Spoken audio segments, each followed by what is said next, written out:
মহাসড়কে যে ডাকাতির একটা ট্রেন্ড চলে আসছিল, আপনারা অলরেডি অবগত আছেন যে আমরা এই ডাকাত চক্রের আমরা 4 জনকে ইতিমধ্যে গ্রেপ্তার করেছি। মূলত এই ডাকাতিটা যেটা হতো সেটা হচ্ছে মোটরসাইকেলকে ছিনতাইয়ের মাধ্যমে টাকা দিয়ে এখানে 5-7 জন মোটরসাইকেল করে আসতো। যে সমস্ত ভিকটিমগুলো ঢাকার দিকে যাচ্ছে বা ঢাকা থেকে তাদের উত্তরবঙ্গমুখী যে সমস্ত মোটরসাইকেল আরোহীরা থাকতো, তাদেরকে এই পিছন থেকে ফলো করতে হয়।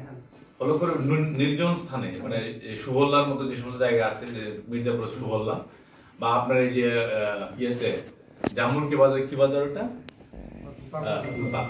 বাকুল্লা বাজার, ওদিকে যে রাতের বেলা মোটামুটি 11:30-11টার দিকে যখন কুয়াশা থাকতো বেশি, সেই সময় 4-5টা মোটরসাইকেল এসে হঠাৎ করে সামনে দাঁড়াতো এবং হেলমেটের মাঝখানে তারা র্যান্ডমলি কোপানো শুরু করতো তাদের ধারালো অস্ত্র দিয়ে। সে আতঙ্কগ্রস্ত হয়ে যখন ভিকটিমরা মোটরসাইকেল থেকে নেমে যেত, তখন অন্য আরোহীরা, ডাকাতরা এই মোটরসাইকেলগুলো নিয়ে দ্রুত ঢাকার দিকে অথবা উত্তরবঙ্গের দিকে চলে যেত। তো এরকম আমরা 2টো অভিযোগ পাই। টাঙ্গাইল সদর থানায় একটা ডাকাতি মামলা হয় এবং মির্জাপুরে একটা ডাকাতি মামলা রুজু হয়। তারই ধারাবাহিকতায় আমাদের যে ডিবি দক্ষিণ দল তারা তাদের ইন্টেলিজেন্স নিয়ে কাজ শুরু করে এবং আমরা এই আলামিনকে গ্রেফতার করতে সমর্থ হয়। আপনার আলামিনকে চিনেন, তার নামে 27টি মামলা আছে, ডাকাতি সহ, ডাকাতি, চুরি, ছিনতাই 27টি মামলা আছে বিভিন্ন জেলাতে। সে আন্তর্জাতিক মানে যে ডাকাত দল বাংলাদেশে, সারা বাংলাদেশে বিভিন্ন রুটে ডাকাতি করে, সেই দলের সে প্রধান সমন্বয়ক।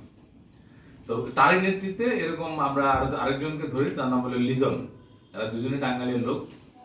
তো এদেরকে আমরা রিমান্ডে নিয়ে আসি। রিমান্ড থেকে তাদের পাওয়া তথ্যের ভিত্তিতে আমরা আরো 2 জন ডাকাতকে ধরতে সমর্থ হই। এরা নোয়াখালী থেকে, এদেরকে আমরা ধরি, নোয়াখালী এবং কক্সবাজার। এবং এর সাথে আমরা 4টি মোটরসাইকেলকে, যে সমস্ত মোটরসাইকেল গুলাকে ডাকাতির মাধ্যমে ছিনতাই করা হয়েছিল, সেই মোটরসাইকেলগুলোকে আমরা উদ্ধার করি। এবং এরা আলামিন এবং লিজন, এই দুজনের রিমান্ডের মেয়াদ শেষ হয়েছে, আমরা তাদেরকে দিয়ে দেবো কোর্টের রিমান্ডের মেয়াদ শেষের দিকে। এবং যে 2 জনকে আমরা ধরেছি, এদের মাধ্যমে আমরা পুরো চক্রটাকে ধরার জন্য আমাদের অভিযান অব্যাহত আছে।